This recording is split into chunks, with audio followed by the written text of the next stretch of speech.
Assalamu alaikum wa rahmatullahi wa barakatuh, mes chers frères et sœurs. Nous étions arrêtés à la 7e partie de l'histoire de Youssouf alayhi salam. Et cette 7e partie concerne le retour des frères de Youssouf. Mes chers frères et sœurs en islam, Allah Azza wa Jal dit dans le Coran: Et les frères de Youssouf vinrent et entrèrent auprès de lui. Il les reconnut, mais eux ne le reconnurent pas. Surat Youssouf, verset 58. Allah Azza wa Jal dit ici: Et les frères de Youssouf vinrent. Rien qu'à partir de ces 4 mots, on peut reconstituer toute une scène et admirer la concision miraculeuse du style coranique. Nous sommes probablement ici à la 6e année de famine. La sécheresse avait touché toute l'Égypte et les régions voisines, y compris la Palestine. La crise alimentaire était si intense que des gens avaient dû voyager très loin jusqu'en Égypte pour obtenir des grains. Grâce à la planification ingénieuse de Youssouf alayhi salam, personne ne mourait de faim en Égypte, et il y avait même un léger surplus. Le roi comprenait maintenant parfaitement ce que Youssouf alayhi salam voulait dire lorsqu'il avait demandé le ministère des Finances. Ensuite, Allah Azza wa Jal dit: et ils entrèrent en sa présence. Tout le monde n'avait pas accès directement à Youssouf alayhi salam car il était le ministre, mais les frères étaient des étrangers venus d'un autre pays et ils demandaient une quantité importante de provisions en raison de la taille de leur clan. Ils devaient donc obtenir une autorisation de haut niveau, ce qui les mena directement devant Youssouf alayhi salam. Il les reconnut, mais eux ne le reconnurent pas. Comment Youssouf alayhi salam aurait-il pu ne pas les reconnaître? C'étaient ses frères aînés, il avait grandi avec eux, leurs vêtements étaient similaires à celui de son peuple et ils parlaient hébreu comme lui. Mais eux n'auraient jamais pu imaginer que leur petit frère qui avait été jeté dans un puits, qu'ils croyaient mort ou perdu pour toujours, était désormais vivant, puissant et l'homme le plus influent d'Égypte après le roi.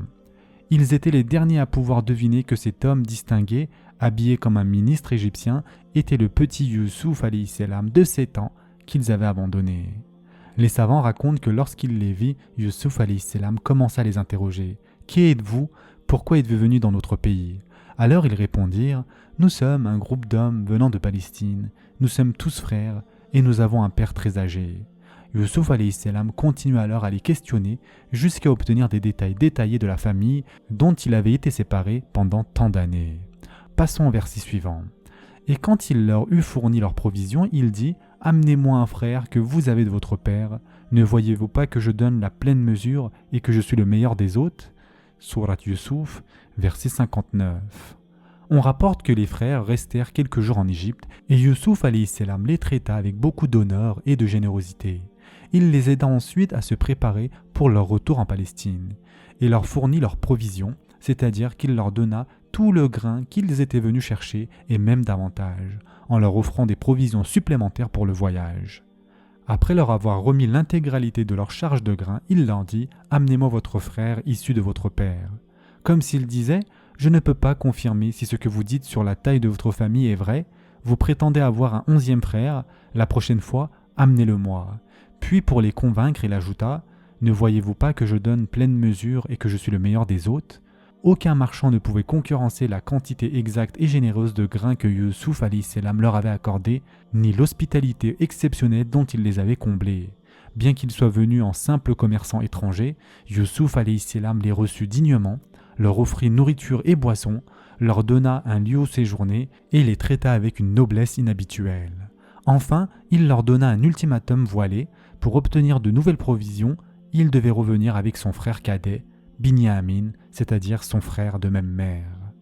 Ensuite, Allah Azza wa Jal dit: « Et si vous ne me l'amenez pas, alors il n'y aura plus de provisions pour vous chez moi et vous ne m'approcherez plus. » Surat Youssouf, verset 60. Youssouf alayhi salam leur fit comprendre directement, sans aucune ambiguïté, qu'ils n'obtiendraient plus de provisions s'ils ne ramenaient pas leur plus jeune frère. Il commença par une incitation, puis termina par une menace claire. « Si vous ne me l'amenez pas, je n'aurai plus aucun grain pour vous. » Il apparaît clairement que Youssouf alayhi salam était déterminé à faire venir son frère Binyamin au palais. Mais n'était-ce pas risqué? Ne priverait-il pas ainsi son père du second fils qu'il aimait le plus? Les savants ont avancé plusieurs raisons pour expliquer ce choix. La plus cohérente est que Youssouf alayhi salam agissait par inspiration divine dans le cadre du plan d'Allah Azza wa Jal. Quelle était la sagesse derrière cela? Allah Azza wa Jal sait mieux. mais certains ont suggéré que cela servait à renforcer la foi de Yaqub alayhi salam, ou que Youssouf alayhi salam craignait que ses frères ne maltraitaient Binyamin, ou encore que cela faisait partie d'un enchaînement divin destiné à réunir toute la famille. Ensuite, ils dirent « Nous essayerons de persuader son père, certes nous le ferons ». Sourate Youssouf, verset 61. Ils dirent clairement « Nous essayerons de le convaincre son père afin qu'il le laisse venir ». Cependant, une petite remarque subtile mais révélatrice, ils disent « son père » et non « notre père ». On ressent encore la jalousie profondément ancrée en eux. Ils savaient parfaitement à quel point Yaqub alayhi salam aimait Binyamin et qu'il serait extrêmement difficile de le convaincre de le laisser partir, surtout après ce qui est arrivé à Youssouf alayhi salam. Comment Yaqub alayhi salam pourrait-il leur faire confiance de nouveau ? Malgré cela, ils promirent « Nous ferons certainement de notre mieux ». Ils avaient déjà utilisé les mêmes méthodes autrefois, c'est-à-dire la manipulation émotionnelle, un discours convaincant et insistant, et ils étaient persuadés qu'ils pourraient recommencer comme si leur père n'avait rien appris du passé. Passons au verset suivant. Et il dit à ses serviteurs « Remettez leurs marchandises dans leurs sacs, peut-être les reconnaîtront-ils quand ils seront de retour vers leur famille et peut-être qu'ils reviendront. » Sourate Youssouf, verset 62. À cette époque, mes chers frères et sœurs en islam, le commerce se faisait principalement par troc, plutôt qu'avec de l'argent. Les frères étaient donc venus avec des biens à échanger contre du grain. Youssouf alayhi salam ordonna à ses serviteurs de charger non seulement le grain, mais aussi la marchandise des frères, qu'ils auraient normalement dû laisser en paiement dans leur sacoche.